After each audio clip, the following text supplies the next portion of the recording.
1절 초반부에 보시면요. 허다한 증인들이 등장합니다. 여기서 말하는 허다한 증인들이 누구인지 알기 위해서는요.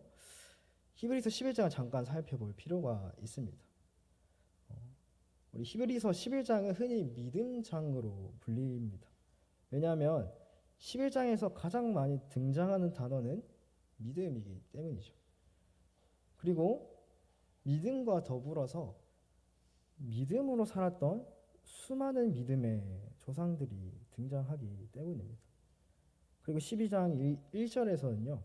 바로 그들이 구름같이 우리를 둘러싸고 있다고 이야기합니다. 여기서 증인이라는 말은요. 단순히 경기를 구경하는 관중을 이야기하지 않습니다. 치열하게 믿음으로 살았던, 그래서 그 흔적이 자신의 몸에 새겨진 사람들을 의미합니다. 자신의 삶으로 믿음이 무엇인지 증언하고 입증해야 된 사람들이라는 것이죠. 그들이 이미 자신의 경주를 마치고 믿음으로 사는 것은 이런 것이다 라고 우리에게 증언하고 있습니다. 11장에서는요. 아벨부터 시작해서 노아, 아브라함, 모세 등 구약의 여러 인물들이 등장합니다. 바로 이런 증인들이 지켜보는 가운데 또 믿음으로 살았던 그 증인들이 우리보다 앞서서 간 길을 우리에게 또한 맡겨진 믿음의 경주를 하고 있다는 것이죠. 우리 앞에 당한 이 믿음의 경주는요. 꽃이 많이 펴있는 그런 산책로를 여유롭게 걸어가는 것이 아닙니다. 오직 결승선만 바라보며 인내하며 쉬지 않고 달려가는 그런 경주라는 것이죠. 그렇기 때문에 우리는 피곤하고 낙심하고 주저앉고 싶을 때가 찾아옵니다. 언제까지 이렇게 살아야 하나? 언제까지 내가 이렇게 손해를 보고 언제까지 이런 비난과 조롱을 들으면서 살아야 하나라는 생각이 들 것입니다. 어떻게 하면 이 험난한 믿음의 경주를 이 믿음의 조상들처럼 또 이 증인들처럼 어떻게 끝까지 완주할 수 있을까요? 오늘 본문은 그것을 세 가지로 이야기합니다. 첫 번째는요. 방해물을 제거해야 합니다. 12장 1절입니다. 다시 한번 함께 읽도록 하겠습니다. 시작. 이러므로 우리에게 구름같이 둘러싼 허다한 증인들이 있으니 모든 무거운 것과 얽매이기 쉬운 죄를 벗어버리고 인내로써 우리 앞에 당한 경주를 하며. 아멘. 여기서 경주를 잘 완주하려면요. 몸이 가벼워야 합니다. 본문에서는 특별히 무거운 것과 얽매이기 쉬운 죄를 벗어버리라고 말씀하십니다. 히브리서에서 등장하는 경주는요. 우리가 알고 있듯이 달리기를 이야기합니다. 이 달리기에 나가는 그 당시 운동 선수들은요. 매일매일 혹독한 훈련을 통해서 자신의 몸에 지방이 쌓이는 것을 조금도 용납하지 않았습니다. 끊임없이 자신을 단련했고요. 승리하기 위해서 날마다 자신을 갈고 닦았습니다. 그리고 경주를 하게 되었을 때는 승리하기 위해서 그 어떤 옷 하나도 몸에 걸치지 않았습니다. 기록의 방해가 되는 것은 무엇이든지 무거운 것으로 여겨서 벗어 던졌습니다. 히브리서 기자는요. 이 히브리서를 읽는 이 성도들이 경주라는 말을 썼을 때 이것을 떠올릴 것을 알고 있었습니다. 그래서 믿음의 경주라고 비유한 것이죠. 여기서 말하는 모든 무거운 것은요. 부피나 무게, 짐을 뜻합니다. 본문에서는 이것이 죄라고 이야기하지 않습니다. 죄는 아니지만 우리의 영적인 성장과 속도를 늦추는 것들을 의미합니다. 예를 들어서요. 우리가 다 가지고 있는 스마트폰 있지 않습니까? 이것을 들여다보는 것이 죄입니까? 그렇지 않습니다. 스마트폰을 들여다보는 것은 죄가 아닙니다. 하지만 이 스마트폰을 들여다봄으로써 이것이 우리 기도 시간을 빼앗고 우리의 말씀을 묵상하는 시간을 방해하고 하나님과의 교제하는 것보다 스마트폰을 들고 있는 것을 더 즐거워한다면 이것은 나의 경주를 방해하는 무거운 것이 되어버립니다. 그래서 우리는 날마다 자신을 돌아보며 나의 영적인 성장을 방해하는 무거운 짐이 무엇인지 살펴보고 그것을 벗어 던져야 합니다. 두 번째로는요, 얽매이기 쉬운 죄입니다. 무거운 것이 우리 성장을 방해하고 속도를 늦추게 되면요, 이 얽매이기 쉬운 죄는 우리를 아예 넘어뜨리고 완주하지 못하게 만드는 죄입니다. 얽매이기 쉽다는 것은 쉽게 둘러싸는 혹은 발목을 휘감는 이라는 뜻을 가지고 있습니다. 사람마다 유독 약한 죄가 있습니다. 저에게도 그런 죄가 있고요. 어떤 이에게는 분노일 수 있습니다. 어떤 이에게는 시기나 질투일 수 있습니다. 하지만 우리가 알아야 할 것은 있습니다. 죄는 우리의 마음을 돌같이 딱딱하게 만들고요, 넘어지게 만들고 우리가 달려가야 할 길에서 우리를 벗어나게 만듭니다. 그래서 히브리서 3장 13절에서는 누구든지 죄의 유혹으로 완고하게 되지 않도록 하라고 말씀하십니다. 무거운 것과 얽매이기 쉬운 죄를 벗어 버리라고 말씀하십니다. 우리는 어떻게 이 두 가지를 벗어 버릴 수 있을까요? 신앙생활을 조금이라도 해보신 분이라면 공감하실 것 같습니다. 이것을 벗어버리는 것은 사실 가능하지 않습니다. 더 정확하게 말해서는 나의 힘으로는 가능하지 않다라는 것이죠. 제가 군대에 있을 때 주님을 제대로 믿고자 결단한 지 한 며칠 되지 않았을 때 목사님께 이제 신앙 상담을 하기 위해서 찾아갔습니다. 그러고 이제 이렇게 얘기를 했죠. 목사님, 제가 정말 하나님을 사랑하고 싶고 주님을 위해서, 주님의 나라와 그 분의 뜻을 위해서 제 인생을 바치고 싶습니다. 하지만 왜 자꾸 제 마음 속에서는 제 유혹이 올라오고 주님을 위해서 내 것을 포기하겠노라 결단했지만 손해보는 것이 왜 그렇게 아까울까요? 라는 질문을 드렸습니다. 그때 목사님께서 제게 하신 말씀이 있습니다.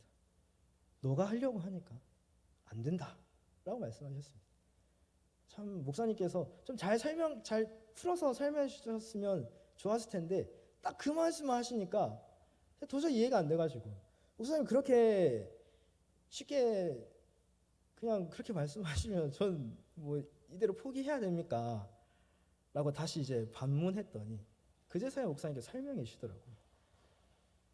내 힘으로 하려 하니까 되지 않는다. 내 힘으로 되지 않는 것을 하나님께서 아시기 때문에 우리에게 보혜사 성령 하나님을 보내주셨다라고 말씀하시더라고요. 그때 비로소 제가 뒤통수를 한 대 얻어맞은 기분이 들었습니다. 내가 할 수 없으니 그것을 할 수 있게 우리에게 능력을 주시는 성령 하나님을 보내주셨구나 라는 것이죠.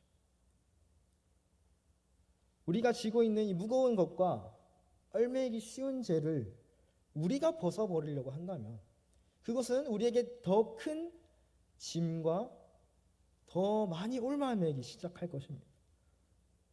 그래서 우리를 더 깊은 절망에 빠뜨리게 될 거고요, 우리를 더 낙심하게 만들 것입니다. 이 두 가지를 벗어버리기 위해서는요, 오직 성령 하나님의 능력이 필요합니다. 절망 가운데 있을 때 우리는 그분의 능력, 성령 하나님의 능력을 의지하게 됩니다. 또한 우리 안에 내주하시는 성령께서는요, 우리에게 죄를 피하는 지혜를 주십니다. 죄를 짓게 될 가능성이 있는 자리를 피하게 하시고 무겁고 얽매이는 것들을 멀리하게 하십니다. 나의 능력이 아니라 오직 성령 하나님의 능력으로 무거운 것과 얽매이기 쉬운 죄를 벗어버릴 수 있다는 것을 기억하시는 저와 여러분들 되시기를 소망합니다. 믿음의 경주를 완주하기 위한 두 번째 방법은요, 인내로서 경주를 끝까지 감당해야 합니다. 우리가 짐을 벗었다면 이제는 달려가야 합니다. 달려가기 위해서 우리가 준비를 하는 것이지 준비하기 위해서 준비하는 것이 아닙니다. 본문에서는요, 인내로서 우리 앞에 당한 경주를 하며 라고 말씀하십니다. 이 믿음의 경주는요, 단거리 경주가 아니라 마라톤입니다. 정말 긴 거리를 오랜 시간 달려야 한다는 것이죠. 그래서 인내가 필요하다고 이야기하시는 겁니다. 믿음의 경주는 하루아침에 끝나지 않습니다. 때로는 죄로 인해 넘어질 때도 있고 낙심해서 멈추게 될 때도 있을 것입니다. 하지만 한 번 시작한 이 경주는요, 결승선을 지나야 기록이 나오게 됩니다. 기록이 나오기 위해서는 얼마가 걸리든 우리는 그 결승선을 지나야 합니다. 하지만 정말 감사한 것은 우리를 결승선에서 기다리고 계시는 주님께서는 기록이 얼마가 걸렸든 그것을 상관치 않으신다는 것입니다. 단 한 가지, 그분이 정하신 대로, 그분이 걸어온 길대로 제대로 완주했는지만 보신다는 것입니다. 누가복음 9장 23절에서 예수님은 이렇게 말씀하십니다. 아무든지 나를 따라오려거든 자기를 부인하고 날마다 제 십자가를 지고 나를 따를 것이니라. 아멘. 여러분, 우리가 달려가야 할 길은 이미 정해져 있습니다. 자기를 부인하고 날마다 제 십자가를 지고 나를 따라오라 말씀하셨습니다. 자기를 부인하는 것은요, 주님을 따르기 위해 내가 주장할 수 있는 당연한 권리조차 포기한다는 것입니다. 날마다 십자가를 진다는 것은 주님을 따르기 위해 매일같이 그 어떤 손해도 감수하겠다는 결단입니다. 이 길이 쉬울까요? 아니요, 쉽지 않습니다. 그래서 이 믿음의 경주에서 난 더 이상 이렇게 살고 싶지 않다고 포기하고 기권하는 사람들이 나타나는 것이죠. 혹시나 마음에 나는 중도에 포기하면 어떡하나, 또 완주를 하지 못하면 어떡하나, 그런 마음이 드신다면 두려워하지 마십시오. 그럼에도 불구하고, 우리 연약함에도 불구하고 너무나 쉽게 낙심하고 넘어지는 우리이지만 이 믿음의 경주를 완주할 수 있는 가장 중요한 방법이 남아 있습니다. 오늘 설교의 제목이자 앞에서 보았던 이 두 가지를 가능하게 하는 힘은 바로 우리 주 예수 그리스도를 바라볼 때 가능하게 되는 것입니다. 2절을 함께 읽도록 하겠습니다. 믿음의 주요 또 온전하게 하시는 이인 예수를 바라보자. 그는 그 앞에 있는 기쁨을 위하여 십자가를 참으사 부끄러움을 개의치 아니하시더니 하나님 보좌 우편에 앉으셨느니라. 아멘. 본문은 믿음의 주요 또 온전하게 하시는 이인 예수를 바라보자라고 말씀하십니다. 여기서 바라보자는 것은요, 그저 단순히 영화관에 가서 영화를 바라보는 그 정도의 의미가 아닙니다. 우리의 눈을 돌려서 그것에게 시선을 고정한다는 의미입니다. 여러분, 우리는 어디서 눈을 돌려야 할까요? 우리를 방해하고 우리를 넘어지게 만드는 무거운 것과 죄로부터 눈을 돌려야 합니다. 보고 있으면 가까이 하고 싶어지기 때문이죠. 그래서 당장 필요한 것이 아니라면 눈길조차 주지 말라고 말씀드리고 싶습니다. 또한 이 고통스러운 경주를 달리고 있는 나에게서도 눈을 돌려야 합니다. 나에게 시선을 두면요, 주님을 위해 내가 이 손해를 감당하는 내가 보입니다. 손해를 감당하는 것은 나라는 생각이 듭니다. 계속 나에게 집중되다 보면 주님은 온데간데 데 없고 힘들어하는 나밖에 보이지 않기 때문이죠. 왜 예수님께 시선을 고정해야 할까요? 첫 번째로 그분은 우리 믿음의 주이시기 때문입니다. 그분이 우리의 믿음의 주라는 것은요, 예수님께서 이 믿음의 경주를 시작하신 분이며 우리보다 앞서 그 길을 걸어가신 분이라는 것입니다. 여러분, 우리는 그 누구도 우리 스스로가 믿음을 가지기로 결단해서 믿음이 생긴 것이 아닙니다. 만물의 창조주이신 성부 하나님께서는요, 이 세상이 있기도 전에 저와 여러분을 선택하셨고 예수 그리스도로 말미암아 우리에게 믿음을 선물로 주셨기 때문에 우리에게 믿음이 주어진 것입니다. 그것에 우리는 믿음으로 반응한 것이죠. 그렇기 때문에 우리가 이 믿음의 경주를 시작할 수 있는 것입니다. 우리 안에 믿음을 일으키시고 믿음을 허락하신 그분께서 우리에게 이 믿음의 경주를 걸어가게 하십니다. 달려가게 하십니다. 시작하신 분이 그분이시기 때문에요, 그분은 우리의 믿음을 온전케 하시고 우리의 경주가 끝나는 그날까지 우리를 인도하신다는 것입니다. 2절에 보면요, 믿음의 주요 온전하게 하시는 이 예수를 바라보자라고 말씀하십니다. 믿음을 시작하시고 내버려주지 않는다 말씀하십니다. 믿음을 시작하신 그분께서 믿음의 완성, 우리가 그 결승선에 들어갈 때까지 책임지신다는 것입니다. 그 예수께서는 지금 하나님 보좌 우편에서 우리를 위해 지금도 중보하고 계시며 우리를 결승선에서 기다리고 계신다는 것을 기억하시길 바랍니다. 우리가 예수께 시선을 고정해야 되는 두 번째 이유는요, 그분이 이 믿음의 경주를 어떻게 달려야 하는지 직접 보여주신 가장 완벽한 모범이시기 때문입니다.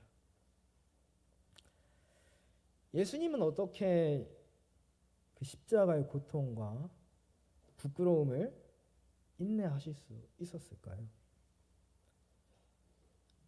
2절에 보면 그는 그 앞에 있는 기쁨을 위하여 십자가를 참으사 부끄러움을 개의치 아니하시더니 라고 말씀하십니다. 여기서 우리가 주목해야 할 두 가지가 있습니다. 첫 번째는 예수님은 무엇을 바라보셨는가입니다. 예수님은요, 지금 내 앞에 있는 십자가와 피조물들의 비난과 조롱에 시선을 두지 않으셨습니다. 대신에 십자가 그 너머에 있는 기쁨을 바라보셨습니다.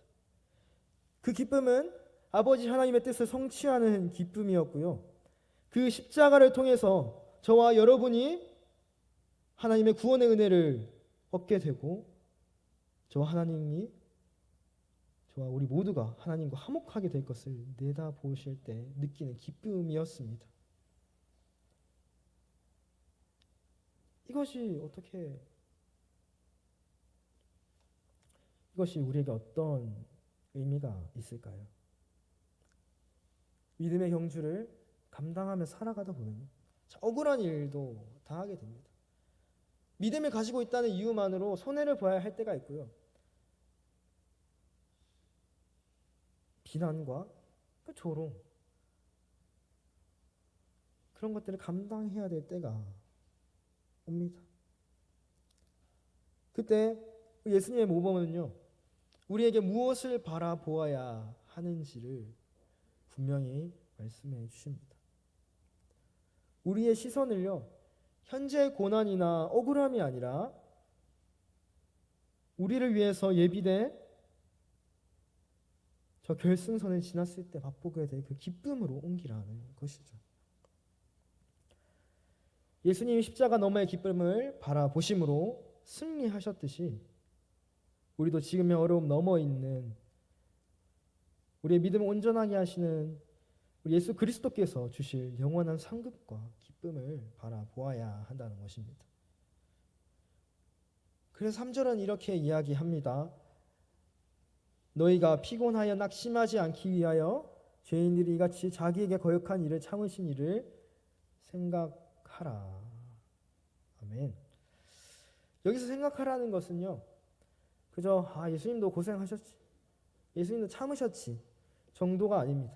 그분이 어떻게 참으셨는지, 무엇을 바라보셨는지를 깊이 묵상하고 우리의 삶에 적용하라는 것입니다. 우리보다 앞서 이 믿음의 경주를 걸어가신 우리 주 예수 그리스도를 깊이 생각함으로 낙심하지 않고 이 경주를 완주하게 되는 저와 여러분들이 되시기를 소망합니다. 이제 말씀을 맺고자 합니다. 우리가 이 믿음의 경주를 완주하기 위해서는 오늘 함께 본 말씀처럼 모든 무거운 것과 얼매기 쉬운 죄를 벗어버리고 인내로서 달려가야 합니다. 하지만 그것이 우리 힘으로 가능하지 않기 때문에 성령 하나님 보내주셨고, 또한 그것은 예수 그리스도께 우리의 시선을 고정할 때 가능하다고 말씀하십니다. 우리의 시선을 이 믿음의 주가 되시는 우리 예수님께 고정해야 합니다. 우리의 시선이 흔들릴 때마다 우리를 온전하게 하실 그분이 결승선에서 우리를 기다리고 계심을 기억합시다. 무엇보다 피곤하고 낙심될 때 십자가 너머의 기쁨을 바라보신 우리의 구주 예수 그리스도를 깊이 생각하는 우리 모두가 되기를 소망합니다. 이번 한 주간